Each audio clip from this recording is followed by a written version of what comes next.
Hi, so on my first video I had talked about how the age gap between my daughter, who is 19, and my son, who's coming 10, was a story for another day. So today I'm going to tell you that story. So I had Caitlin, no problem, 25 whenever I had her. We conceived fine and everything, the pregnancy was good. She was breached, so then it turned out then I had to have a C-section. So then after that they do advise you to wait 2 to 3 years before, trying to conceive again, to give yourself time to heal. So we waited the 2, possibly 3 years, and then started to try again for a baby brother or sister. So it was a long process. I'm not going to say that it was an easy process, because it wasn't, but if I had to do it all over again, would I? Yes. Because we now have our little boy Logan, who's coming 10, and everything was worth it. So going back, we'll do a quick run through of how the procedures sort of work, and then like the emotional bits and stuff that come along with it. So first of all, we had assessments done to see whether where the issue lay. I don't want to say problem, because it's not exactly a problem with either you or your husband or your partner necessarily, but we found out that my body had changed, and it was like rejecting my husband sort of thing. So it was coating his little swimmers with like an antibody that then wasn't allowing the two to come together. So the best plan for us then was ICSI, which is where they inject a single sperm into a single egg and then implant and stuff, but we'll go through that in more detail. So anyway, we had our preliminary appointments and stuff and all the rest. We got referred to be on the waiting list, because you get like one chance on the NHS before you have to start to pay. So we had so long to wait until our appointment date come up, so we'll talk about that day. So the letter for the Royal Fertility Clinic came on the 24th of March 2012, and for my referral for my first appointment. And I remember that day very clearly, because it was the day that my nanny passed away. So that morning after she had passed, when the poster came, that letter came. So in a way I knew that I was going to have like another little baby, because that was going to be Nanny's gift to me, because we were very, very close. So that was okay. We had our first appointments, our treatment plan of the different bits and pieces that the processes go through, where you have like your nasal sprays to suppress your hormones down, and then you get your injections, you put into your tummy. Looks like a bit like a diabetic pen. It just clicks. Once you get all your treatments of that, I think it normally lasts about 6-7 weeks of those injections, and then you have like a final injection that you get taken prior to your egg collection, which will be 2 days later. I was panicked the first time, and it's a bit silly now, because I didn't want to see the whole bit with the needles, because I was scared about the fact of I hate needles, I hate injections, I hate bloods. The whole medical thing and all those bits really freaked me out. So anyway, when they were going through the bit for the final needle and what bits and pieces were needed, I got my husband to go to to check that bit out, because he was going to be doing the injections and stuff, because I didn't think that I could actually do them. So the needle that was actually to mix, you got 2 small vials, and the needle that was actually used to mix the 2 into then another syringe where you put a small needle onto it. I thought the first time that the needle that I was going to be getting into my stomach for the final injection before the egg collection was like literally about this long, and it was a thick needle, and I was so panicked. I didn't actually realize until the night of the injection that it was actually a small fine needle. So yeah, a wee bit stupid on it that way, but you live and learn. So anyway, we had our process, went to the egg collection. They I can't remember how many eggs and stuff and all, but I think there was like 12 or 13 in between getting your treatments of what, like, drugs and things you need, like the injections and all the bits and pieces you need. You do get scans in between to see that you're not overstimulating on the eggs and stuff, but it's all quite routine and stuff. So egg collection was done. You then get a nice tea and toast after it. You stay for about an hour till they make sure that you're okay. You go home, and then you wait for a phone call, which is either going to be 3 days later or 5 days later. If it's 3 days later, it's an embryo. If it's 5 days later, then it will be a blastocyst. They do say that if it gets to 5 days, that there's more chance of you actually, being able for it to implant properly and to have a baby at the end. But it's not necessarily true, so don't ever panic if you don't get, to the 5 days before implantation takes place. First cycle, I got day 3, and they put 2 embryos in. So then you wait the 2 weeks and stuff and all, you do the pregnancy test to see what's happening. So it was a bit of a gut wrencher whenever the first set didn't work. But I put it down to, right, your body's getting adjusted to like all the different way you've suppressed your hormones and then increased them all and stuff and all the rest of it. So yeah, so cycle 2 was funded. We were lucky enough that we had the money to fund it ourselves. Same process, go see your consultant, get it scheduled in for your next appointment, bloods done again, then the nasal sprays for 2 months to suppress everything down, again then your hormone injections to like stimulate everything in between, your scans to see how things are going. Then the morning of your egg collection should actually, because I find this quite funny at times, whenever you go to your egg collection, obviously your partner, husband, or whoever was, sperm donor, will be with you, and they get called first. So it's quite funny when you're sitting in the waiting room and the men get called, because you know exactly what is the way to happen. And then they come back out, and I couldn't, whenever my husband came back, I couldn't help but sort of grin and smirk. But that was my way of coping with the nerves of going in for where they effectively place like a long tubular needle up into your ovary, and then it sucks the eggs out, and the embryologist counts them out, how many. You can hear her counting how many are coming out. It's a little bit, you feel a bit of a jag sort of thing. It's not completely unpleasant or completely horrendously painful or anything like that. You do have a cannula in with pain relief going in and stuff anyway. Again, once that's done, you wait an hour, you get checked out, you go home and you rest. You do nothing that day, sort of thing, only take it easy. Again, you wait for your phone call. You have to be ready to go at any stage. So we again went a few days later up to the clinic. The implantation was done, and then again the wait for 2 weeks or so to take the pregnancy test. So this second cycle for us was different because it did work.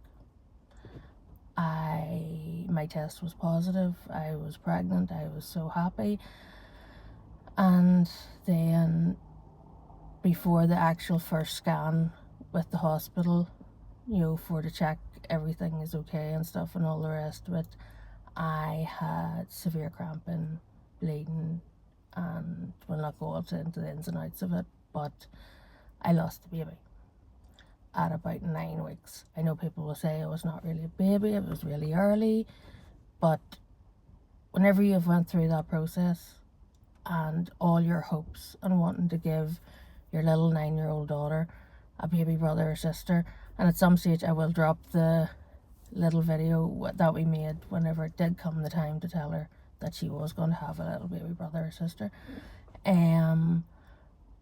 So that was hard, and it was the Friday just before Mother's Day on the Sunday that this happened. So our second cycle we lost early again. Then I booked in for a follow-up appointment with my consultant and said, right, I want to do this again, because at the start we were told like a 1 in 4 chance of succeeding. So I thought, right, 4 goes, we'll do it 4 times, because then it's bound to work. It's a 1 in 4 chance we'll get it sorted.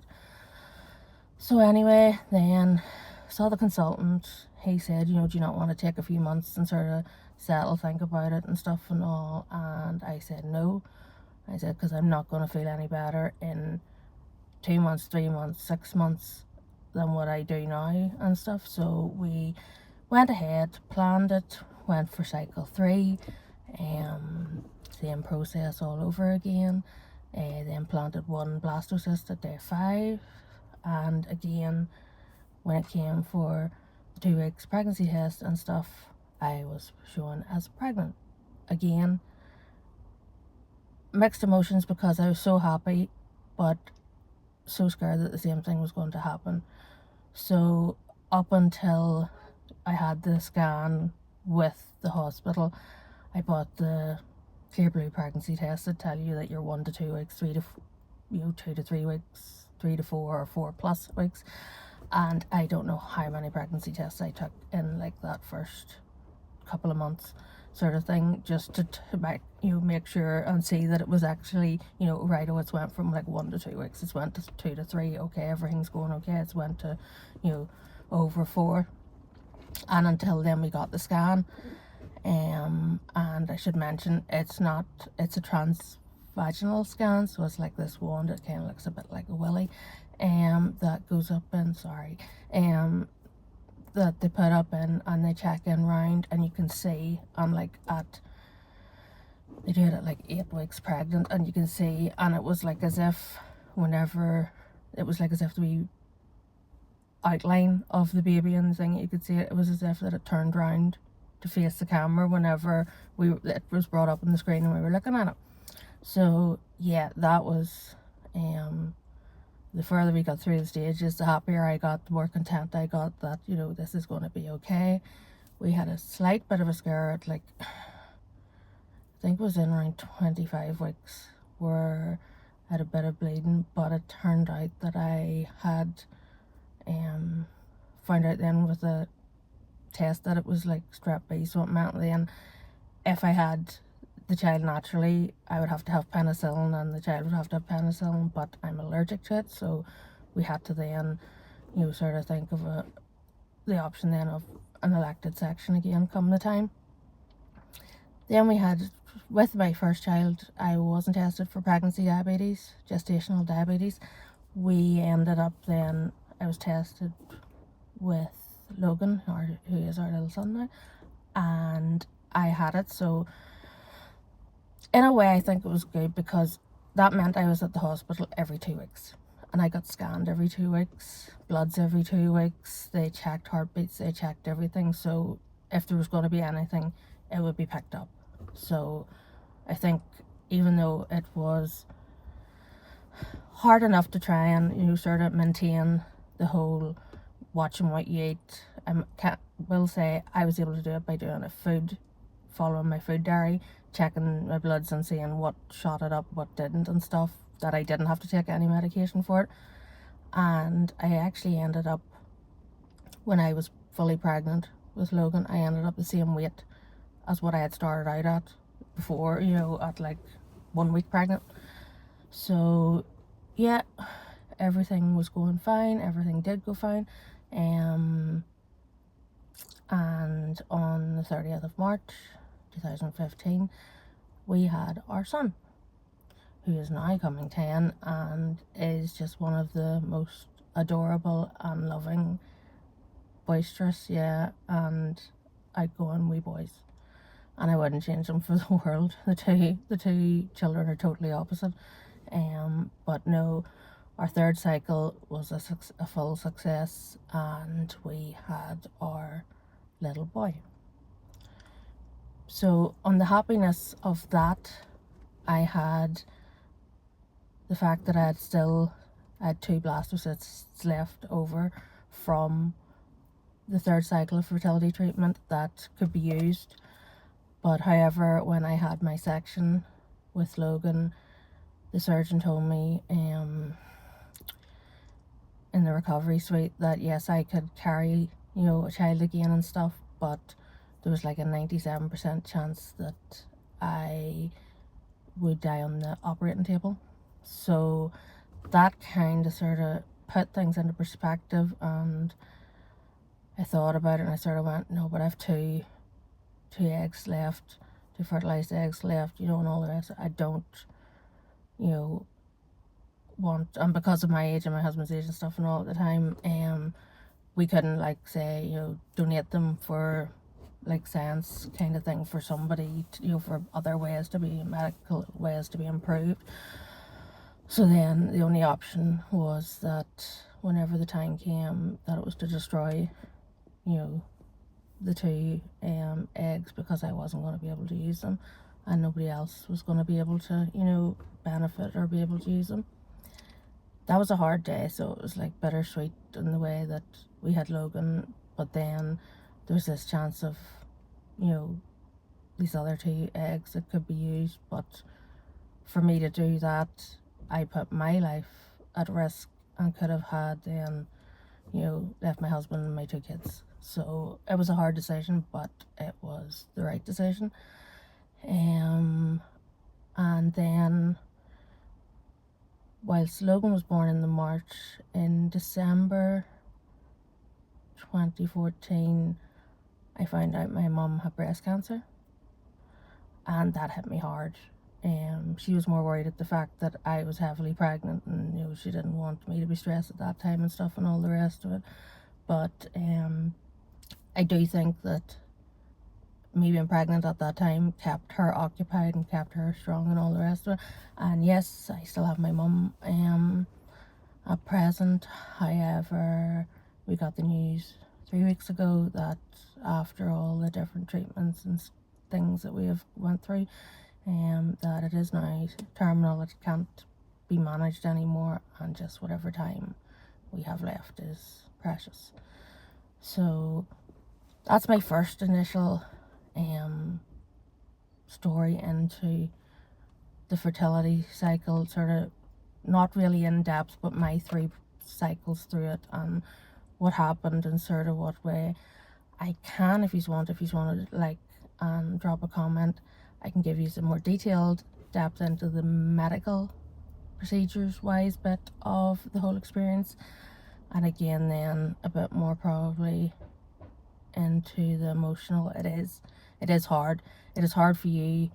It's hard for your husband or your partner watching, not knowing what to say or how they can. I know my husband wanted to try and fix things all the time whenever, I was hurt or upset, and he didn't know what way. And I know he was hurting too at the time whenever we lost the wee one, and that was cycle 2. But again, I just had to put it in my head that, right, okay, we go again, 1 in 4 chance and all the rest of it, right? I'm not going to feel any better if I do this or do that. So yeah, and he was a great, support. If I hadn't had somebody like him, yeah, I don't think it would have been as easy, because there's a lot of ones I've heard other men turn around and going, oh, well, I have, previous children from previous marriage, there's nothing wrong with me, it's you. Which no woman who wants to be a mummy should ever hear or have to listen to. Again, another thing, because there was such a gap between our 2, the constant, different people that you would have saw out, oh, is it not time for number 2, is she not lonely? The classic case of, when you get married, oh, when are you starting a family? When you have 1, then it's, oh, when are you having number 2? And a lot of people, especially older generations, don't understand that, yeah, I had our daughter, no problems, got pregnant relatively, yeah, good pregnancy, birth and stuff and all the rest, but yeah, everything went fine. And then this, you know, for Logan, it took a lot more. And a lot of people don't realise that. I suppose I want to sort of bring awareness to any girls out there that are turning around thinking, you know, is it my fault? What am I doing wrong? And then you do get sort of across at the fact of too that you see you're trying to get pregnant, you see all these pregnant ladies and you're sort of going, what have I done wrong? Why am I not? You know, why is it not working? What's wrong? But again, it will happen. If it's meant to happen, it will happen, and you can't let it beat you in the fact of you can't let it sort of like overwhelm you that much. You do. I looked at it as quite a clinical process and a means to get to an end. And only for that, yeah, I think I would have struggled more. But after having Logan, I think the bits that hit me hardest was effectively the 2 embryos that I didn't get to use, and that had to be effectively destroyed. And that day I wasn't expecting the embryologist from the hospital to ring me and ask me, are you sure you've filled in the paperwork the right way? Is this what you want? And sort of like, no, it's not what I want, but you know, I can't take the risk of trying to have any more. So yeah, I feel a wee bit cheated out of things at times, but then I'm sort of going, I have a beautiful, healthy little boy that he is just the sweetest. And I have a really, really clever daughter who sometimes needs reassured to the fact of how successful she has, you know, came in her life at a young age. So yeah, all in all, with everything that sort of went on in the journey to get there, if I had to do it all again, would I? Yeah. If I had to went like a 4th time to get to, yeah, I would have. And it's a classic case of somebody sort of tells me I can't do something or can't have something or something like that, and I'm sort of going, really? And I'll prove you wrong that I can actually do this. So that is the end of this video. I hope it's helpful, and I hope that it maybe sort of like gives somebody a bit of hope or a bit of insight into what actually the whole taboo bit about fertility and how you feel and that you think you can't talk to anybody. I can do a follow-up video if you want of the full ins and outs of the whole medical procedures bit of it, if you want to know what that is like in detail. And my mum's cancer journey I will do in a follow-up video, because it's been a long road till this stage at the minute, and I know the next stage that comes after all this is going to probably be one of the hardest. But if you like my channel and you want to keep watching, like and subscribe and drop me a comment and I'll come back to you. And any questions that you can think of that you might want to ask, you know, pop them down and let me know and I'll answer. Alright, bye.